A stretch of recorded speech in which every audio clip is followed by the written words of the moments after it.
Okay, this is John from Clock Repairs Merseyside. I just thought I'd do a little video just on how we test our grandfather clocks. I think I've been through a few things before.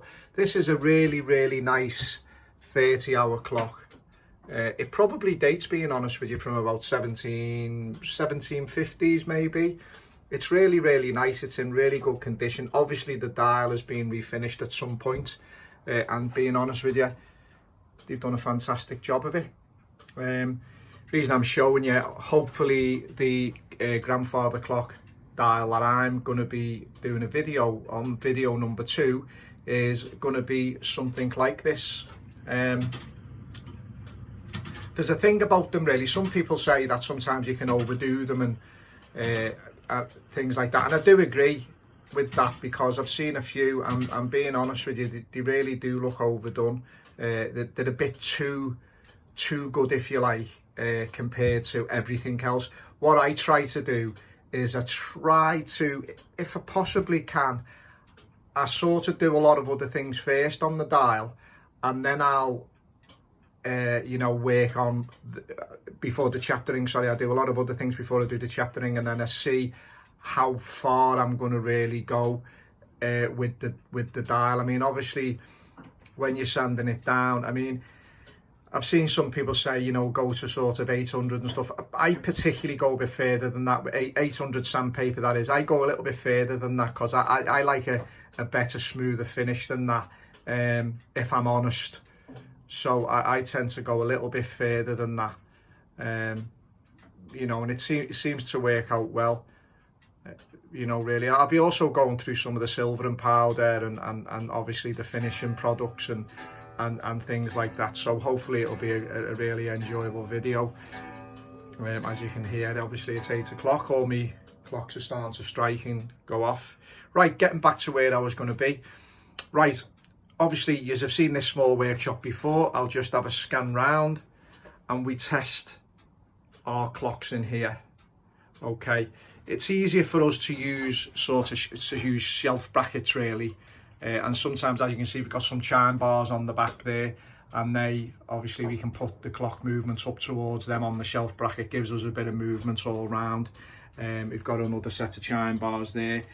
They're pretty much off the German Hermle type stuff really, or the 1930s stuff. As I say, this particular clock has been repaired before by a well-known clock maker in this area. He's actually been on TV, and he's very good at his job, let's put it that way. So I wouldn't expect nothing less from this guy. But yeah, that was pretty much a service on that, and I think we bushed the back cock on that. But that's a 30-hour clock. As you can see, it's a single weight, and it's got a chain. It's had a chain put on it instead of rope. But really, to be fair, they've still left the the cog work for the rope really. And sometimes when you do that, you get like a bump, as it actually comes off the thing. Well, more so on that, you get a bump. But yeah, it's quite a nice clock. See, there's no name on it, so I don't know who the maker is, but the movement seems to be pretty decent. It's of nice thick. The plate is quite thick on it, and yeah, everything's pretty decent on it. And it's been running now for weeks. We always at least test the grandfather clock for a week. I mean, it'll never go out with less than a week. I think that's a minimum for us. I mean, I prefer 2 weeks if we can, and for that reason only, that's why I sort of limit to what I take on, because other things are, I don't want loads and loads to have the responsibility of loads and loads of people's sentimental value clocks, but I also understand I don't have the space. So we sort of pick and choose as well, obviously, like I think we all should, because we don't want to take I won't take, if a clock's being worked on by someone else and it's badly and I start getting bad reports straight away, I won't touch it. I'll run away from it. It's as simple as that. Moving over, another really nice 8-day grandfather clock. Again, it's obviously had some restoration in its time, but this is absolutely beautiful, and it's made by a guy called George Jackson of, it looks like land, maybe someone could chime in and tell me what that is actually. Landrust, or is that like land and then RW then street? I don't know, but it's really nice. And I've got to be honest with this clock, the movement's lovely. You know, some of the, you know, the finishing work on the likes of the rack and I mean, you know, whoever the guy, I mean, he's really excelled himself at how he on his finishing, you know, and that's obviously the finishing side of it's the polishing and everything, and you know, it's really good. I mean, he's gone above and beyond. I mean, obviously, in my early time with my uncle, he was always going on to me about finish, you know, finishing pallets, you know, anything, finish it, you know, and that's why, you know, I'll go quite far with the wet and dry when I'm, you know, doing dials and stuff like that, because I do want them to look okay. But as I say again, I'm very aware of the fact that, you know, you don't want to overdo it. This dial, if I'm honest, it's got no grain effect on it, and what I think happens sometimes with that is when you get a dial like that, I don't know what you think, but to me it sort of gives it a sort of more of a white looking effect instead of the silvering. See, if you look at that and then you sort of look at that, to me that's the, I know obviously this has been done a little bit earlier. I have an idea when the other clockmaker was working on this, so it was, you know, relatively, you know, probably last 10 years. So, you know, it hasn't had any sort of time really out, but that to me looks a bit different dial, really, probably a lot smoother. But I try to get somewhere more like this dial than that dial, if you can see. The main reason, obviously, this video, it's just an in-between video, really, of what I'm going to actually try to do.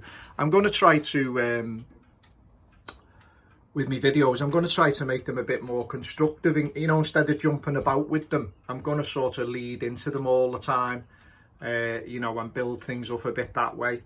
I mean, I've got 50-odd videos now on YouTube, you know, various subjects, and then eventually I'll put them all into categories, and so people can binge watch them if they like, and you know, look, and they can, and things are being the same category. But as I say, I'm pretty new to YouTube, and I'm doing this in between me starting work or after work, or you know, so it sometimes gets a bit hard, especially when we get very busy.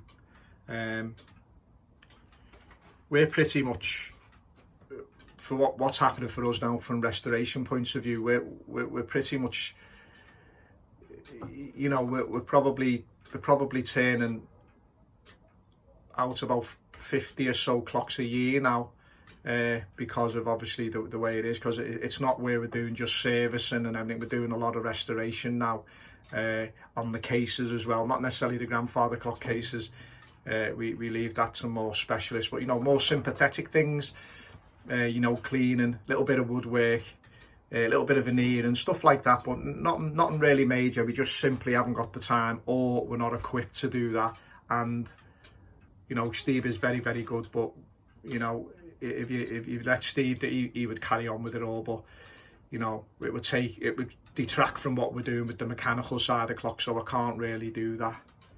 And on this wall here we have a Gustav Becker double weight driven clock. That's just a service. In fact, that's been serviced exactly by the same guy who's done that work. He actually done this work. He's now not in the industry no more. He's retired, so pretty much everything that he was doing probably comes our way now. And And it's always a nice thing when a decent clockmaker has worked on the stuff, because you know, you can pretty much say everything's going to be okay. There's not going to be any blobs of solder here, there and everywhere, or, you know, bushes being sensor punched and, you know, and things like that. So, you know, you've got to, you know, you can sort of service them, and you can probably do a little bit of bushing work, a bit of pivot polishing, you know, and you can do a good job of it, and you can sort of think to yourself, well, that's going to go out, that's going to be reliable. And that's what you really want. That's what you really want, because if you think about it, if the clock comes back to you, you're going to be, you know, you're losing money, aren't you? If you're working on that clock, you're losing money. And as I say, I'm saying we're doing 50 clocks, about 50 clocks a year, maybe a bit more, but you know, that's probably where we're at. That's probably where we're at. We could, don't get me wrong, we could do a lot more. We could do a lot more, but I pick and choose what we do. I certainly, I just won't take certain things on. And as soon as people say, well, we've had it repaired by so-and-so and wasn't happy, we had it back, you know, 4 times and all that, I don't want to know. I really don't. I mean, you know, he's had his money at the beginning, and then he's had to look at it again. He's going to be doing bad things. And then the thing is once you get that clock into your workshop and you touch it, you're the last person to touch it. It then becomes your responsibility. All the nonsense that went on beforehand with the other clockmaker is quickly forgotten. So, you know, for me, no, it's a no-no. As I say, there you go, it's working quite happily. I'm really, really happy with, you know, the few clocks we have, a few grandfather clocks we have. Grandfather clocks ready to do, as you can see. That one there, that needs doing. This is what I'm saying about cowboy work, I'll show you. If you look at that, the crutch wire, someone has used some kind of, I don't know, putty or something on the thing. The guy reckoned, because when he brought it to us, I said to him, well, you know, what's that? And the gathering pallets fell off. I said to him, did you do that yourself? Because obviously you can't always blame someone who's done repairs straight away, because you don't know, do you? So I said to him, did you have you put things? And now he said no. So I don't really know. I've got no. I mean, if I look at other things, I mean, it looks like he's bushed there, and it looks like a reasonable job to me. It doesn't look too bad. I mean, it looks like he's done a reasonable job. Everything seems to be relatively reasonable. But this is the other thing about older clocks, isn't it? I mean, we can't tell. I mean, he's been round the block a few times, haven't he? Let's face facts. I mean, 1740, and you know, grandfather clocks, I think they stopped making them, didn't they, about 1860? So, I mean, you know, you've got well over 100 years, and you've got a couple of world wars, and, you know, as you can see by the holes in the back of the cases, you know that they've been round here, there and everywhere quite a few times. They've been moved around, moved house, and due to the lack of probably clockmakers in general, I think it really started to decline in the 1980s, obviously with the introduction of quartz clocks. I think once that happened, I think we got to the stage where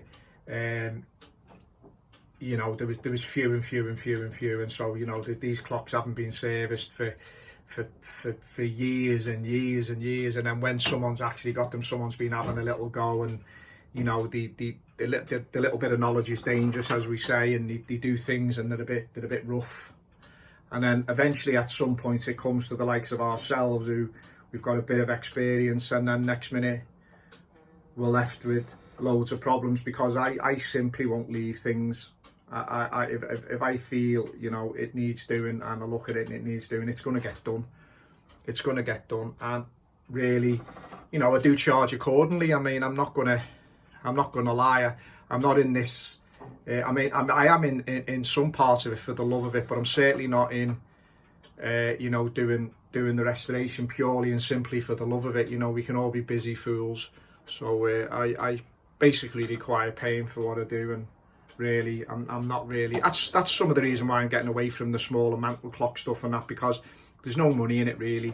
People simply don't want to pay. They can't pay, and so, you know, for me, it's becoming a wasted exercise for me. I may as well concentrate on selling a few bits and pieces and doing, you know, better restoration stuff.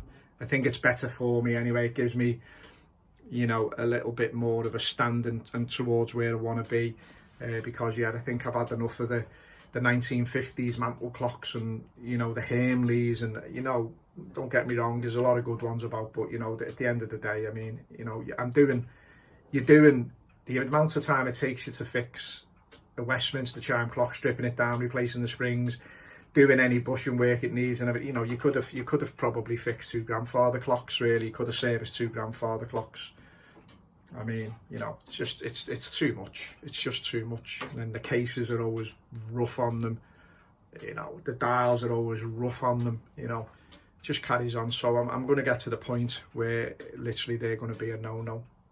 Anyway, my 15-minute video is up.